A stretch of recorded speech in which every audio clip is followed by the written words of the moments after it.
Hallelujah, जोरदार तालियां बजाएंगे खुदा का पाक रूप, खुदा की कुदरत हमारे बीच में मौजूद।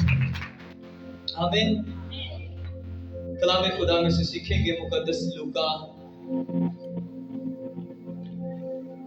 उसका 5 बाब,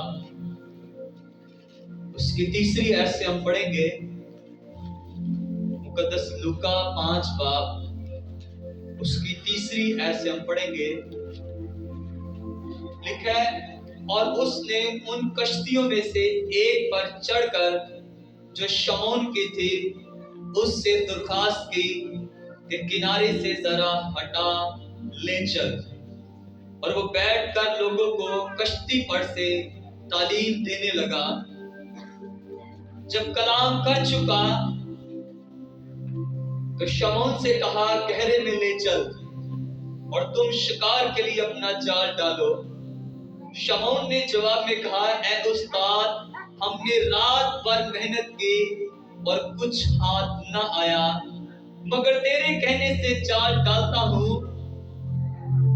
ये क्या?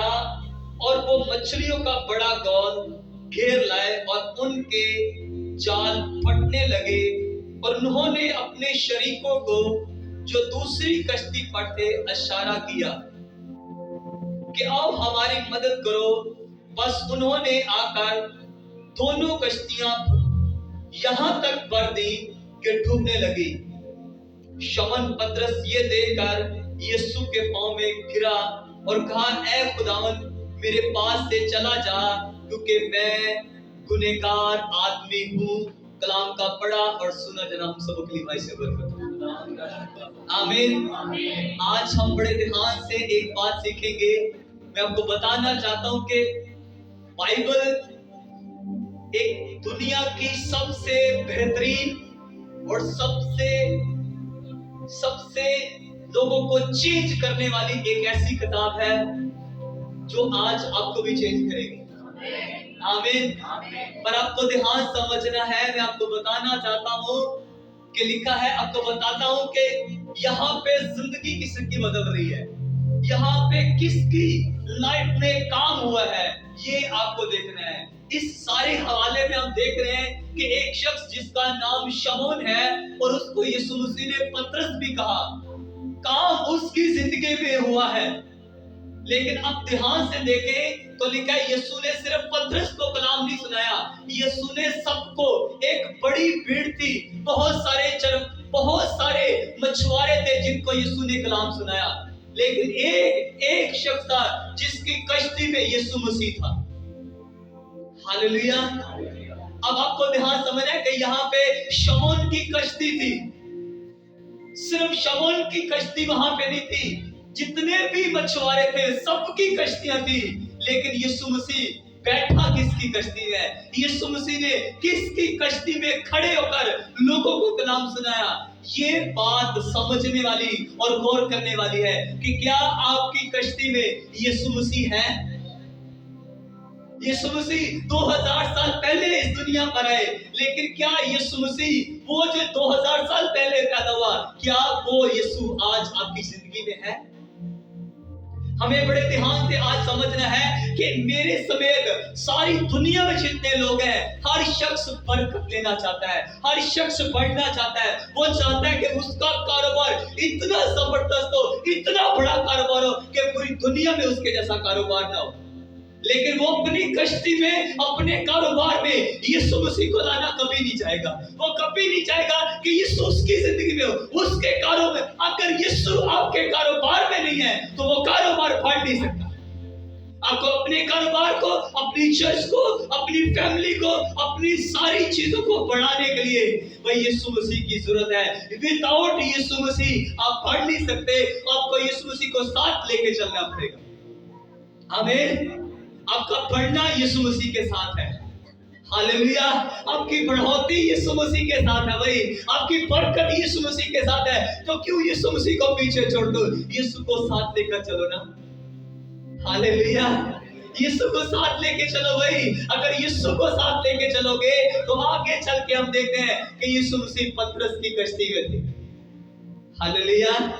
यीशु मसीह किसकी कश्ती में थे? बोलो, यीशु मसीह किसकी कश्ती में थे? पतरस की जिंदगी में थे। हालेलुया। आपको बताना चाहता हूं कि कोई आप में से कोई, आप मरियम हो, आप पतरस हो। हालेलुया। आपकी कश्ती में यीशु मसीह होना चाहिए। अगर आपकी कश्ती में यीशु मसीह होगा तो पतरस की कश्ती में जब यीशु मसीह था तो लिखा है कि यीशु ने पतरस को कहा कि किधर ले चल? गहरे में ले चल। आपको ध्यान समझना है कि मछुआरा यीशु मसीह है कि पतरस है? मछलियां पकड़ने वाला पतरस है, पर आपको ध्यान समझना है यीशु मसीह ने कभी मछलियां पकड़ी नहीं है। यीशु मसीह एक बढ़ाई का बेटा था और एक बढ़ाई नहीं समझता कि मछलियां किस टाइम, कब, कहां पे, किस जगह पे होनी चाहिए। लेकिन यीशु कह रहा है कि गहरे में ले चल। यीशु जानता है, लेकिन पतरस इस बात को वो समझ चुका हुआ था, क्योंकि उसने इससे पहले कि वो मछलियों के लिए अपनी कश्ती को गहरे में लेकर चलता, उसने यीशु मसीह के कलाम को सुन लिया हुआ था। यीशु मसीह ने एकदम से नहीं कहा कि पतरस गहरे में ले चल। यीशु ने पहले उसे कलाम सुनाया, क्योंकि लिखा है ईमान सुनने से पैदा होता है, सुनना मसीह ने पहले अपना कलाम सुनाया। और जब पतरस ने कलाम को सुना और कलाम को सुनकर उसने अपनी कश्ती गहरे में डाल दी, और जब गहरे में डाली तो बाइबल में लिखा है कि इतना बड़ा कॉल आ गया कि अपने शरीकों को बुलाया और शरीकों कहा कि हमारी मदद करो, और शरीक है और शरीकों की भी कश्तियां भर गई। Hallelujah, hallelujah. जब आपकी कश्ती में यीशु मसीह होगा तो आपके रिश्तेदार भी ब्लेस होने वाले हैं। आमीन। अपनी कश्ती में यीशु मसीह को ले लो, आपके रिश्तेदार भी ब्लेस हो जाएंगे आपकी वजह से। आमीन। पर आज प्रॉब्लम बड़ी खराब है। आज हालत उल्ट है। मैं उसको डिस्कस नहीं करूंगा, क्योंकि मैंने अच्छे से सीखा हुआ है कि आपको प्रीच क्या करना है। मैं वही प्रीच करूंगा जो आप बनना चाहते हो। हालेलुया। आज लोग पढ़ना चाहते हैं। मैं आपको एक बात बताना चाहता हूँ। आप इससे पहले कि आप अपने बिजनेस में यीशु मसीह को लाओ, मैं आपको बताऊंगा आपको अपनी जिंदगी में यीशु मसीह को लाना है। आमीन। जब आपकी जिंदगी में यीशु मसीह होगा तो मेरा ये ईमान है और बाइबल की ये तालीम है, आपकी जिंदगी ब्लेस हो जाएगी। आमीन। आपका कारोबार, आपका हर आपसे जुड़ी हुई एक चीज ब्लेस होगी। आमीन। आपको ध्यान समझना है, एक टाइम था कि उस वक्त लोगों को कत्ल किया जा रहा था। लोगों की गर्दनें, लोगों के बच्चे ऐसे ज़िबा किए जाते थे जैसे कोई जानवरों को ज़िबा करता है। लेकिन उस टाइम जो मसीह लोग थे, जो बड़े मतलब जो इल्म रखते थे और खुदा का रूह उनके ऊपर था, वो लोगों के बीच में गैर कौमों में जाकर यीशु मसीह के प्रचार को, यीशु के कलाम को लेकर जाते थे। और हर शख्स अपने तौर से जो वो कर सकता था उसने किया। और वहां पे एक छोटी सी बच्ची थी, वो 14 से 15 साल के बीच में उसकी एज थी। उसकी माँ भी मर चुकी थी, उसका बाप भी मर चुका था, उसके बहन भाई, उसका जितना भी खानदान था वो सब इसी चक्कर में मर गया था। यीशु की गवाही देते देते सारे मर गए थे।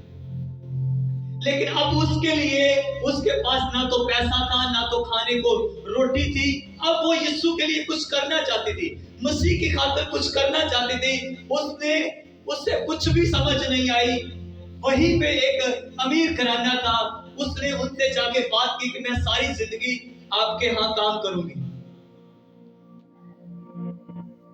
आप मुझे क्या दोगे? उन्होंने कहा हम इतना पैसा तुझे देंगे। उसने कहा मुझे सिर्फ 5 मिनट दे दो, ये पैसा मुझे दो, मैंने किसी को देना है, और मैं फिर 5 मिनट के बाद आपके घर में सारी जिंदगी गुलामी करूंगी, सिर्फ मुझे खाने को रोटी देना बस। पैसा दिया, जाके खादमों के पास जब रखा तो खादम हैरान हो गए, वो परेशान थे कि इतना पैसा ये लड़की कहां से लेकर आई, क्योंकि उसने अपने आप को बेच कर सारा पैसा लेकर आई थी।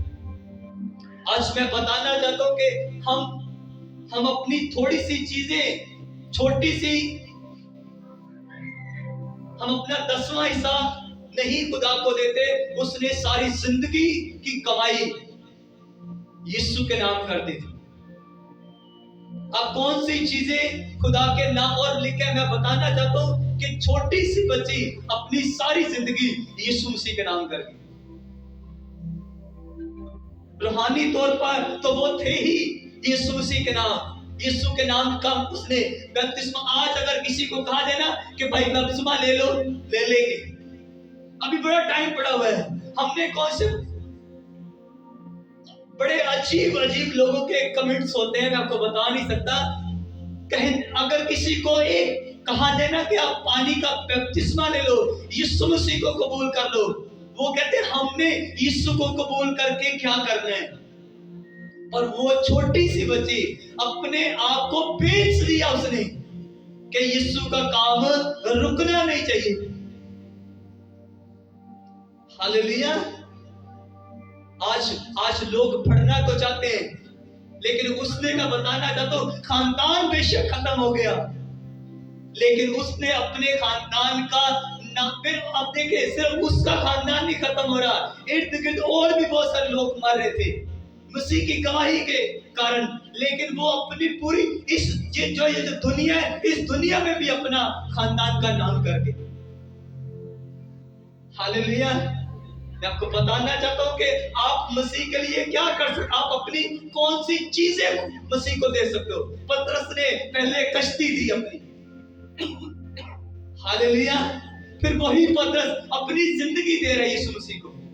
आप क्या यीशु मसीह को दे सकते हो? हम सारे आज क्योंकि हम शहर में रहते हैं तो हम सारे ब्रश के साथ अपने दांतों को साफ करते हैं, है ना ऐसा?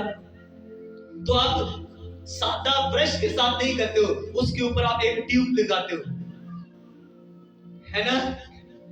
कोलगेट सारे इस्तेमाल नहीं करते होंगे, लेकिन जानते जरूर होंगे कि एक पेस्ट है जिसका नाम कोलगेट है। मैं आपको आज एक बात बताता हूं कि वो शख्स जब जिसने कोलगेट का जो चेयरमैन था, जब उसने अपनी कंपनी शुरू की, तो एक छोटी सी शॉप से अपना काम शुरू किया।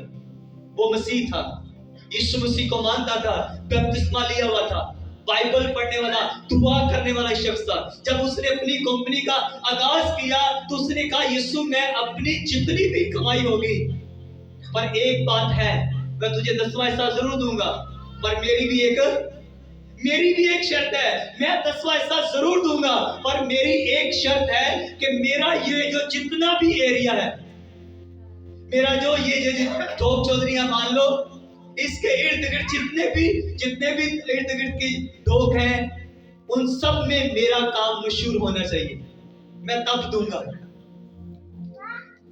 वरना मैं ये देना बंद कर दूंगा।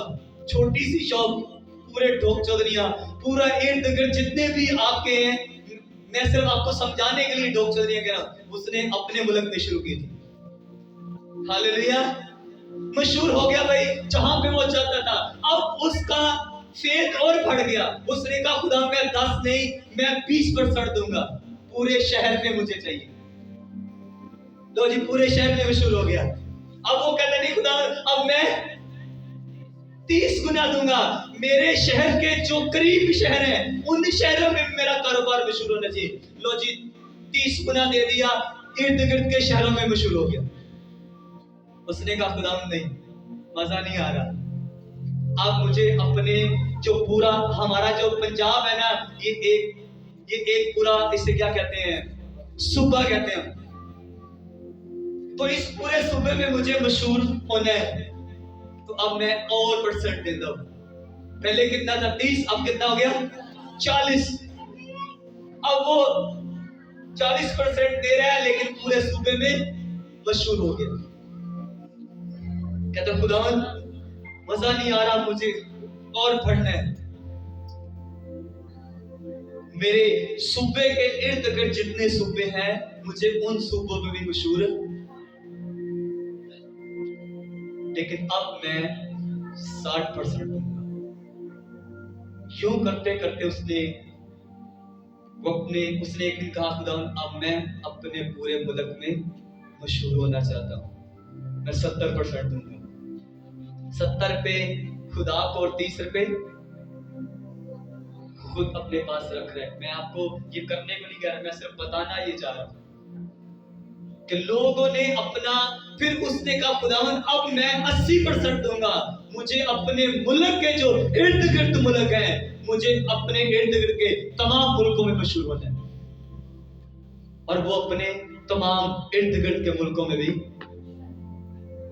और हम जो है ना, हम जो पाकिस्तान है, हम 7 समुंदर पार हैं।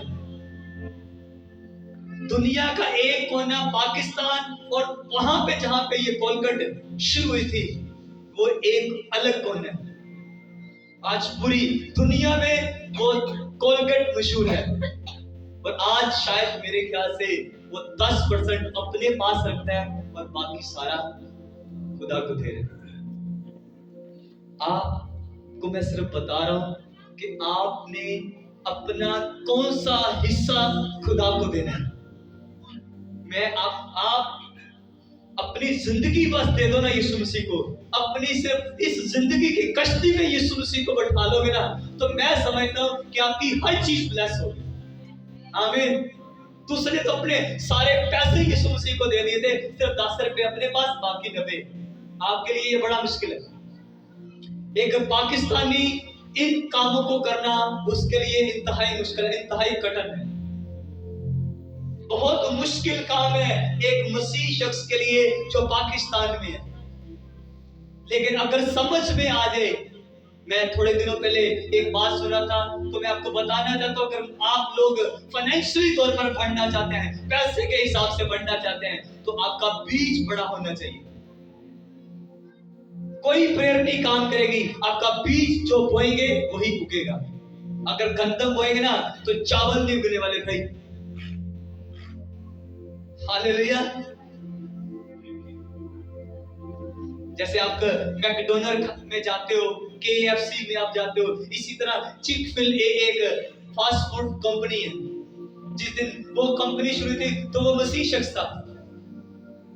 बड़ी कंपनियां वहां पे उसने इनवाइट की थी, और उसने वहां पे एक अपना कैजुअल बनाया था कि संडे को ये कंपनी बंद होगी, संडे को ये कंपनी, क्रिसमस डे पे ये कंपनी, जितनी भी शॉप होंगी सब बंद होगी। हालांकि अभी तक एक छोटी सी शॉप अभी शुरू की है। संडे को क्या होगी? और मसीह लोग संडे को कहां पे जाते हैं?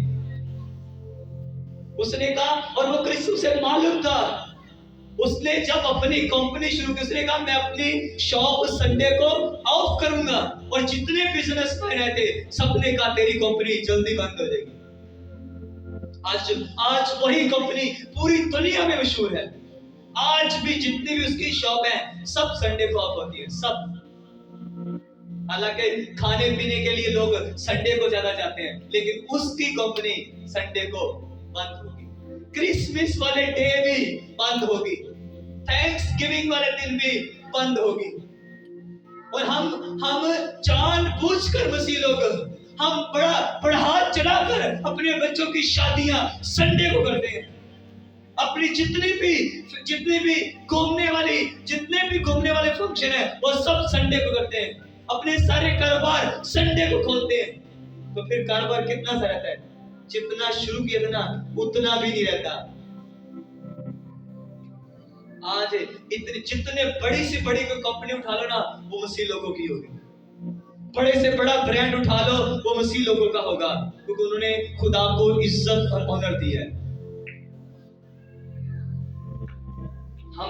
मैं आपको बताना चाहता हूं, हम इतने में खुश होते हैं कि हमारा जो सामने वाला हमसाया है ना, उसके पास मोटरसाइकिल है और हमारे पास गाड़ी है, हम बस खुश हैं। चौखी बस हम इतने में खुश होते हैं कि सामने वाले के पास साइकिल है और हमारे पास मोटरसाइकिल है। हम इतने में, आपको जितना ऊंचा जाना चाहिए था आप उतना ऊंचा गए नहीं। ये अच्छी बात है कि हमारे पास गाड़ी है, पर मैं ये कहना चाहता हूं कि जितना ऊंचा होना चाहिए था उतना ऊंचा हुए नहीं हम। आप अपने अपने किसी घर में कोई दरख्त लगा लो तो वो जितना बढ़ सकता है ना वो उतना बढ़ेगा, उसे बढ़ने से कोई रोक नहीं सकता। आप उसके पास खड़े होके उसे जितना मर्जी सारा दिन डांट करो, ओए बढ़ना नहीं है, ओए ऊंचा नहीं होना, ओए तूने फल नहीं लगाना, आप जो मर्जी कर लो, आप जितना मर्जी चीखो चलो, वो दरख्त बढ़ेगा भी और फल भी लेकर आएगा। लोगों की मत सुनना कि ये आपको क्या कह रहे हैं, ओए तुसी बात नहीं सकते, तुसी पढ़ नहीं सकते, आप ये हो जाएगा, तू कारोबार नहीं कर सकता, तू ये नहीं कर सकता, ये होगा वो होगा, ये बातें करते ही रहेंगे। आप अपना काम करो, अपनी कश्ती में यीशु मसीह को बैठा के रखो। आमीन भाई, अपनी कश्ती में यीशु मसीह को बैठा के रखो। अगर यीशु मसीह कश्ती में होगा तो मैं आपको बताना चाहता हूँ कि आपकी कश्ती में मछलियां भी आएंगी, और अगर तूफान भी आ जाएंगे तो यीशु मसीह अपने हाथ से उनको थमा देगा, यीशु मसीह के नाम से। हालेलुया। तूफान भी आ जाएंगे तो यीशु मसीह ने क्या कहा था? थम जा। हालेलुया। तूफान आए थे कि नहीं आए थे तूफान? यीशु ने कहा रुक जाओ। हालेलुया। अगर आप आग में भी जाएंगे ना तो आग फूलों की सेज बन जाएगी यीशु मसीह के नाम से। आमीन। कितने लोगों को आग में डाल दिया, मालूम है कि नहीं मालूम? क्योंकि उनकी जिंदगियों में यीशु मसीह था। जिंदगी की जो कश्ती थी उसमें जब यीशु मसीह होते हैं तो उन सबको क्या किया? आग की उस भट्टी में डाल दिया। यीशु मसीह खुद उस भट्टी में आ गए। हालेलुया। आपकी प्रॉब्लम फिर यीशु मसीह की प्रॉब्लम हो जाएगी, आपकी मुश्किल फिर यीशु मसीह की मुश्किल हो जाएगी। आमीन। उसने खुद कहा कि अपनी, हालेलुया, उसने कहा कि नहीं कहा? बोलो, कहा कि नहीं कहा? जब वो खुद कह रहा है तो फिर देते क्यों नहीं? हालेलुया। तो आपकी कश्ती में वही सवार होना चाहता है, उससे अपनी कश्ती में सवार करो। आमीन। कितने कितने आज समझते हैं कि मेरी जिंदगी में यीशु मसीह का होना जरूरी है। आमीन। हालेलुया। मैं समझता हूं कि मेरी जिंदगी में यीशु मसीह है तो फिर सब कुछ है। अगर मेरी जिंदगी में यीशु मसीह है तो फिर सब कुछ ठीक हो जाएगा। जो गलत मदद जो करना चाहते ना, वो आपको मैं बताना चाहता हूं, वो समझते हैं। बाज़ का खुदा आपके लिए आपके दुश्मन को खड़ा करता है ताकि आपके काम आसान हो जाए। आमीन। किसी के पास कोई पम्फलेट पड़ा हुआ है किसी के बाइबल में या पास? मैं आपको बताना चाहता हूं कि कई दफा खुदा आपके दुश्मन को खड़ा करता है आपकी हेल्प के लिए, आपकी मदद के लिए, कि आपका काम आसान कर दे। मैं कभी बांटे हो तो आपके पास होना। चलिए हम आपको एक कार्ड दिखाते हैं। इस कार्ड को देखो। इस कार्ड को सब समझते हैं। अगर ये कार्ड आपको दिया जाए और ये ले जाओ और जाकर लोगों को देना कि फला दिन मीटिंग है, तो आपको ये कार्ड जब आपके पास होगा तो आपको लोगों को बुलाना, उससे बात करना आसान होगा, है ना? अब ध्यान समझना कि इन कार्ड को छुपाने के लिए, इन पम्फलेट को छुपाने के लिए पैसे लगते हैं। मान लो हमने 100 बनवाया और उसके लिए 10,000 रुपया लगा, और 10,000 को इकट्ठा करने हमें बड़ा टाइम लगेगा। और अब आपको बताना चाहता हूं, जो आपका दुश्मन है ना, वो 10,000 रुपये वाला काम बिना किसी पम्फलेट के, बिना पैसे लगाए, बिना फोर्स लगाए आपका दुश्मन वो काम करेगा। कैसे करेगा? खुदा उसको खड़ा करेगा। मैं आपको बताना चाहता हूं, आपके चर्च की अब वो बुराई करेगा, आपके लोगों की बुराई करेगा। आपके चर्च में मौजज़ात हो रहे हैं, अब लोगों को बताना पड़ेगा कि भाई लोग अब मौजज़ात के, लोग शिफा के चक्कर में उस चर्च जा रहे हैं जी। इनको कलाम की फिक्र है। यहाँ देखो कलाम सुना जा रहा है पर लोग मौजे के चक्कर में अब यहाँ से वहां जा रहे हैं। मतलब मैं आपको सिर्फ एक ये छोटी सी मिसाल दे रहा हूँ, बेटा अगर बहुत सारे काम है जिसकी वजह से आपकी कोई भी बात ले लेंगे, आपकी कोई भी बुराई पकड़ लेंगे, कोई भी बात पकड़ लेंगे। मैं कल परसों देख रहा था, एक बहन मुझे बता रही थी कि वो अपने किसी रिश्तेदार को ना उसका बाजू पकड़ के वो अपने चर्च जा रहा था, उसे खींच रही थी, आप हमारे चर्च में। तो आपकी किसी भी बात को कोई ले सकता है कि ये खींच लोगों को।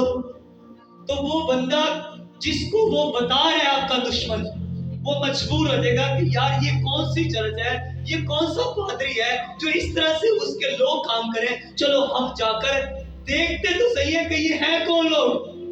और आप 10,000 रुपया लगा के, 20,000 रुपया लगा के वो पम्पलेट छपवा रहे हो और खुदा आपके दुश्मन को खड़ा करा है, ऐसी मशहूरी हो रही है फ्री। हालेलुया। कई दफा मैं सिर्फ बता रहा हूं कि कई दफा आपके काम इस तरह से भी होते हैं कि आपके दुश्मन आपका काम कर रहे होते हैं।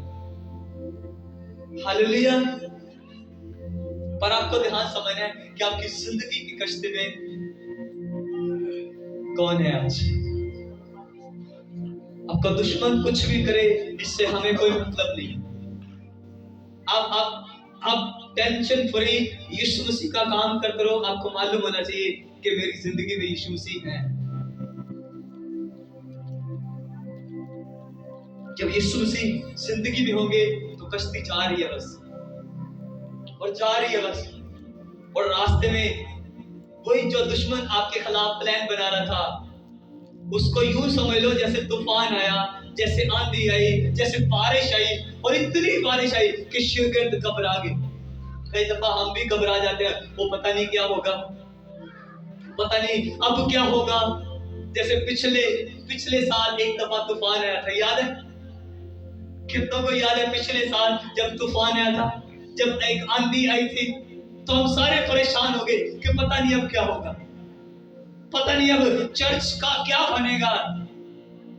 अच्छा हुआ, हालेलुया, खुदा ने जिन लोगों को खड़ा किया था वो हमारे फायदे में थे।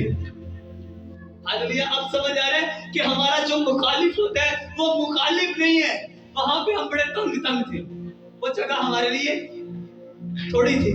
ये जगह भी ज्यादा होगी, यहाँ पे लोग भी ज्यादा हो गए, वहां पे हम बड़े घुटे से थे, बड़े तंग थे। और काम किसने किया?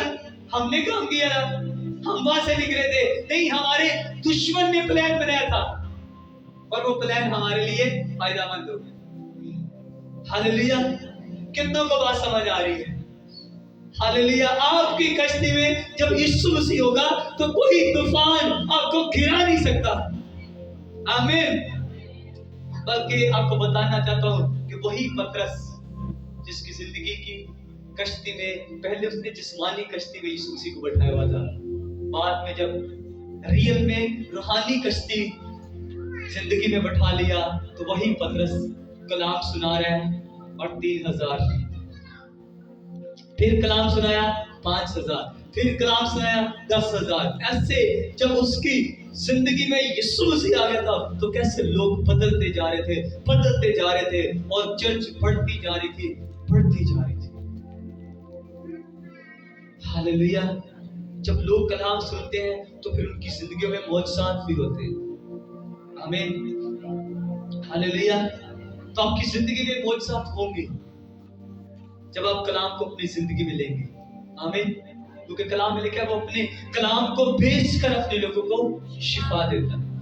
हालेलुया। आज मेरा ईमान है कि आपकी लाइफ चेंज हो चुकी है। आमीन। आप अपनी लाइफ में यीशु मसीह को ले चुके हो। अपनी जिंदगी की कश्ती में यीशु मसीह को बैठाना, हर मसले का हल यीशु मसीह है।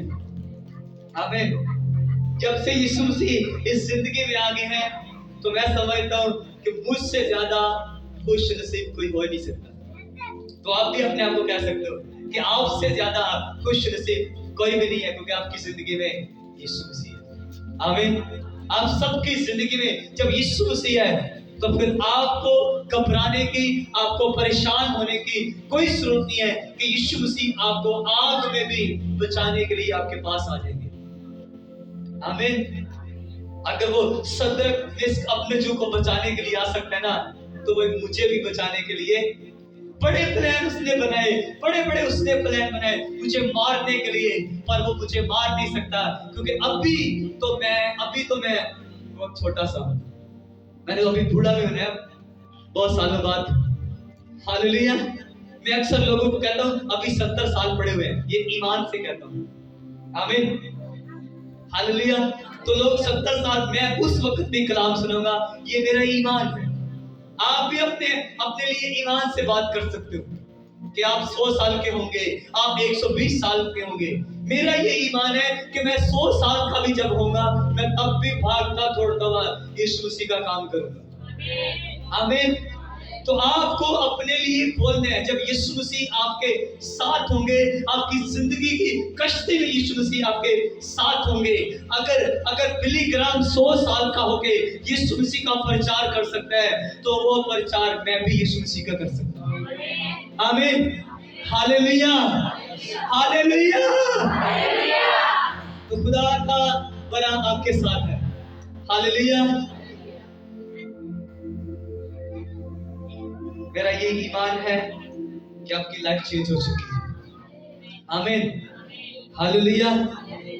तो आज सिर्फ आप उस कश्ती में आप अकेले ना, हालेलुया। एक कश्ती जिसमें हम सब होंगे, वो ये है जहां पे हम सारे इकट्ठे हैं। तो आपका अकेला आना ठीक नहीं है, आपका अकेला आना, आपके साथ लोग होने चाहिए।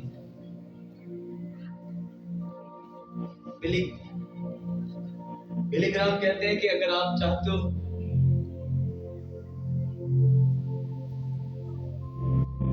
एक पास्टर जो चाहता है कि लोग उसके क्या करें, उसकी चर्च में क्या हो, तो उस कलाम को प्रचार करना शुरू कर दे। और मेरा ये बिलीफ है, मेरा ज्यादा फोकस यही होता है कि आप जो सुनते हो उसे दूसरों तक लेकर जाओ। मेरा ज्यादा ध्यान इस तरफ है कि मेरी चर्च के लोग पादरी हो, एक एक शख्स, आपका बच्चा वो पैदा होते ही पादरी हो। मेरी ये डिजायर, मेरे अंदर ये ख्वाहिश है कि आपके बच्चे पासवान हो, आपकी बेटियां, आपके बेटे, हर शख्स उसके हाथ में बाइबल है, वो यीशु मसीह का कलाम सुनाता हुआ नजर आए, हालेलुया। बिली ग्राम की प्रीचिंग में ज्यादातर लोगों ने जिस्मानी तौर पर नहीं बल्कि रूहानी तौर पर लोगों ने शिफा पाई थी। उसकी प्रीचिंग से ज्यादातर लोग खादम निकले थे, खादम पैदा हुए थे, डिसाइपल ज्यादा पैदा हुए थे, आमीन। शिफा उसकी मीटिंग्स में होती थी, पर वो कहता था कि यीशु, मैं उस मीटिंग में मैं वो क्रूसेड कभी नहीं करना चाहूंगा जहां पे हजारों लोग तौबा ना करें, हालेलुया। तो मेरे अंदर ये डिजायर है कि मैं भी चाहता हूं कि जब मैं कलाम सुनाऊं तो लोग तौबा करें, आमीन। तो आपको अपनी जिंदगी में रियल में आज अपनी जिंदगी यीशु मसीह के नाम करनी है। अगर आपने तौबा नहीं की, आपने पानी का बपतिस्मा नहीं लिया, तो आज तौबा करना, कहना यीशु मसीह मैं अपने आप को दे देता हूं, अपनी जिंदगी तेरे नाम करती और करता हूं। आप नहीं जानते कि आपके तौबा करने के बाद आपकी जिंदगी में क्या होने वाला है, आपकी लाइफ चेंज हो जाएगी, आपका घराना, आपका खानदान। अगर आप किसी कारोबार को करो तो वो कारोबार, क्योंकि आपने यीशु को कबूल कर लिया, अब यीशु आपकी जिंदगी में है, तो फिर देख लेना। फिर लिखा कि पतरस ने रिलेटिव को बुलाया था, रिश्तेदारों को बुलाया, और भाई आओ मेरी। पतरस की कश्ती भी भर गई, रिश्तेदार जो थे यूहन्ना और याकूब, उनकी भी कश्ती भर गई, और कश्तियां इतनी भर गई कि कश्तियों के ऊपर वेट ज्यादा हो गया, कश्तियां डूबने लगी। उसका वादा है मैं तुझे इतना दूंगा कि रखने की जगह नहीं होगी आपके पास,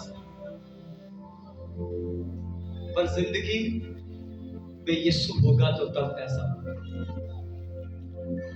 हालेलुया। मसीह लोगों ने जो अभी तक अपनी कमाई में से 10वां हिस्सा देना नहीं सीखा, तो 90% कब मसीह लोग देंगे? हालेलुया। बात समझ आ रही है सबको? दुनिया का सबसे अमीर तरीन इंसान जिसका नाम बिल गेट्स, पूरी दुनिया से सबसे ज्यादा अमीर कौन है? Bill Gates. वो एक मसीह शख्स है। आप जिस भी चीज पे जाके देख लो, मसीह लोग सबसे आगे होंगे। जितने उल्टे काम होंगे उनमें भी मसीह लोग आगे होंगे, और जितने अच्छे काम होंगे उनमें भी मसीह लोग। पैसे में मसीह लोग आगे, बिजनेस में मसीह लोग आगे, और उसका 99 जो हिस्सा है ना बिल गेट्स का, वो खुदा के लिए इस्तेमाल होता है। और 1 रुपया सिर्फ बिल गेट्स अपने पास रखता है। 100 में से 1 रुपया बिल गेट्स, और बाकी सारे खुदा के लिए। और वो जो 1 रुपया ना, वो पूरी दुनिया से सबसे ज्यादा है। 1 रुपया जो उसके पास खुद के पास होता है। हालेलुया। कितनों को समझ आ रही है? आज मेरा ईमान है कि आपका पैसा ब्लेस हो यीशु मसीह के नाम से। आमीन। मुझे याद है कि मैंने बड़ी गरीबी देखी है, लेकिन अब मैं गरीब नहीं हूं, अब मैं बहुत अमीर हूं। सब कुछ मेरे पास है, एवरीथिंग, एक चीज मेरे पास है जो मुझे चाहिए थी। लेकिन अब मुझे बहुत कुछ आपके लिए चाहिए। हालेलुया। आपके बिजनेस के लिए मैं बोल रहा हूं। आपको पता है बिजनेस आपका है, पैसा मैंने बोना शुरू कर दिया। आमीन। ये बात मैंने किसी खादम से सीखी थी, अब मैं वो भी कर रहा हूं। मैं ये कुछ जो अपने लिए कह रहा हूं, मैं आपको बहुत सारे ऐसे, ये बहुतों के लिए नहीं होता। कुछ लोग होते हैं कि पास्टर जी कुछ बताए से बस मैंने करना शुरू कर दिया। ये बात भी मैंने सीखी है खादमों से। वो कहते हैं कि आपके चर्च में बहुत सारे ऐसे लोग होते हैं जो सिर्फ वेट करते हैं कि पादरी साहब कोई हदायत दे, कोई कुछ कहे, और बस वो बंदा करना शुरू कर देता है। हालेलुया। पर कुछ बस बताना ये चाहता है, जो डिसाइपल होते हैं वो करते हैं, जो शागिर्द होता है वो बस जो सुनता है उससे करना शुरू कर देता है। आज नोट करो, आप में से कितने आपके ही जानने वाले होंगे वो आज चर्च नहीं है, अपने कारोबार पे गए होंगे, काम काज पे गए होंगे। उन्हें बड़ी फिक्र है पैसा कमाने की। वही पैसा उन्हें ले डूबेगा, क्योंकि वो खुदा को छोड़कर पैसे के पीछे गए हुए। वही पैसा उसे देखना, वही पैसा उस बंदे को नाना लेकर डूब गया, तो मुझे आगे पकड़ना, पादरी साहब आपने तो कुछ और ही कहा। इसलिए पैसे के पीछे मत भागो, पैसा खुद आपके पीछे भागेगा जब आप यीशु मसीह को अपनी लाइफ में लोगे। आमीन। हालेलुया। आइए खुदा के हुजूर झुकेंगे, दुआ करेंगे, अपनी आंखों को बंद करेंगे। Thank you Jesus. सब अपने कदमों पर खड़े हो जाएंगे, क्योंकि आप काफी देर